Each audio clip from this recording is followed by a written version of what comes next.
Hello and welcome back everyone. Today we are going to discuss about the Clostridium tetani, that is the causative agent of tetanus. Tetanus is an acute disease that is manifested as skeletal muscle spasm and autonomic nervous system disturbance.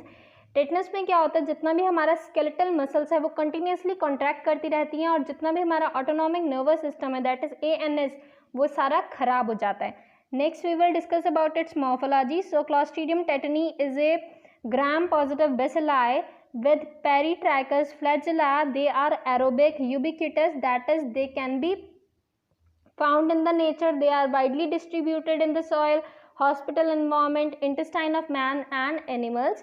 Okay, that Clostridium tetani bacilli was discovered by Kita Sato in 1889.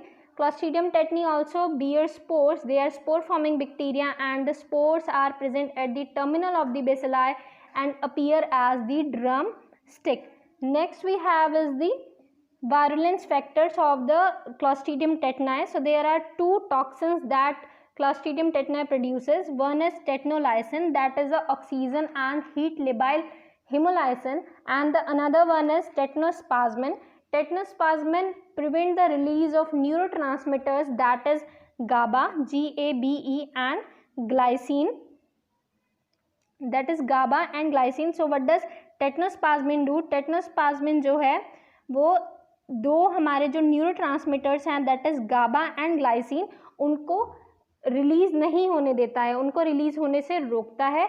जब जो ये दो neurotransmitters हैं वो जो है inhibition contraction का वो इनहिबिशन करते हैं. अगर ये दो ट्रांसमीटर्स ही नहीं होंगे तो कोई भी कॉन्ट्रैक्शन को इनहिबिट नहीं कर पाएगा और कंटिन्यूस कॉन्ट्रैक्शन होता रहेगा. Motor neurons are left under no inhibitory control and undergo sustained excitatory discharge.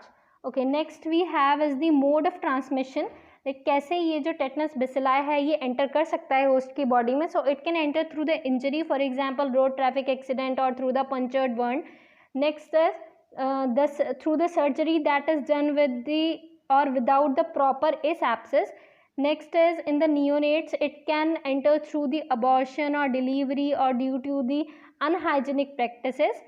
And next thing that we discuss in this are the culture media that we can use in case of Clostridium tetani, that are Robertson cooked meat broth and blood agar with polymyxin B. Okay, and the last thing is what are the symptoms of tetanus. The first symptom that is of the tetanus is the increase in the masseter tone that leads to the lockjaw, and the next one is painful muscle spasm. And this painful muscle spasm may be of two type, localized that will involve only the affected limbs, and second one is generalized. Generalized include the painful muscle contraction. इसमें बहुत ज़्यादा painful muscle contraction होता है और जिसकी वजह से descending spastic paralysis भी हो जाता है. Last one is the complications. What are the complications of tetanus? So complications, दो complications है. First is rhesus sardonicus, next is opisthotonous position. rhesus sardonicus में क्या होता है, इसमें जो भी हमारे मसल्स हैं, फेशियल मसल्स हैं, उनमें अबनॉर्मल कॉन्ट्रैक्शन होता है. और दूसरा है ऑपिस्थोटोनस पोजीशन, इसमें जितना भी बॉडी का पोस्चर है वो सारा अबनॉर्मल हो जाता है, सारा खराब हो जाता है. और भी कॉम्प्लिकेशंस है, for example respiratory muscle spasm, इसमें जितना भी हमारा एयरवेज है वो सारे ब्लॉक हो जाते हैं, ऑब्स्ट्रक्ट हो जाते हैं.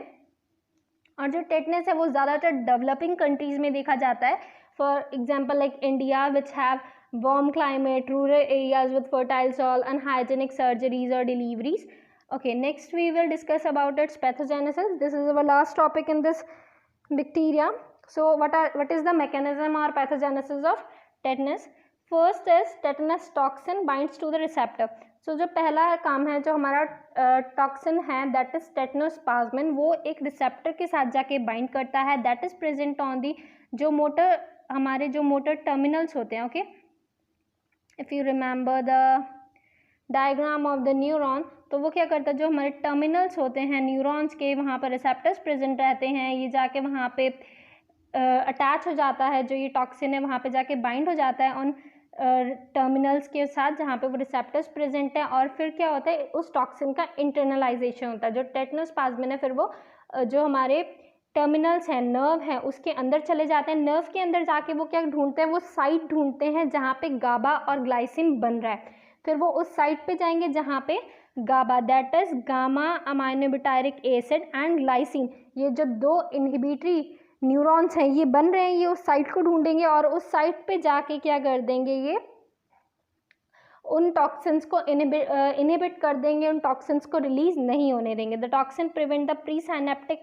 Release of inhibited neurotransmitter glycine and GABA which led to spastic muscle contraction.